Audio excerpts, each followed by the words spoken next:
itong Honwal. Apa. Mga hanggang Yung likod pala niya kay Batang magbibigas. dito. Ito. Ay, ito ba? Itong likod niya? Ay, ito kanino? Kay Ay, yung kay Juliet yan. Julie. Kay Juliet. Yung dati kay Chona. Kaya lang po doon, kaya meron sa loob. Ha? Meron din po ba sa loob? Mohon? Meron din doon. Pasok kayo. Pwede makita yung dito. Ha?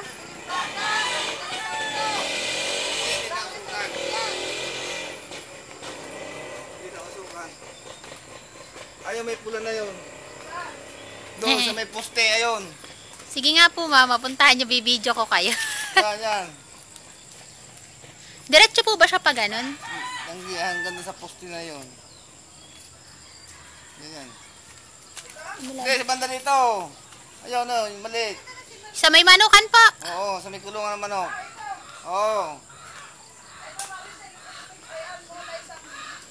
Apo. Di yung katapat niyan, yun din po yun. Yun sa may, poste rin doon. sa may ano po, sa may, Yan, may poste dyan. Banda roon. Oo, yan. ay parang hindi pantay. Parang pahilis siya. Pahilis ano po? Pahilis. So parang pa ganun. Oo.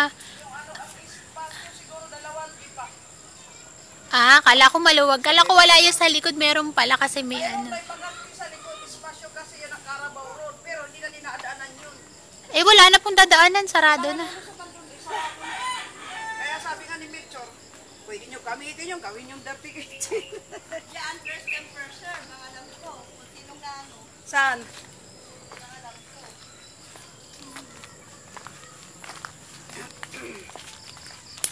Ayun. Square niya. So paano? Pa ganun na.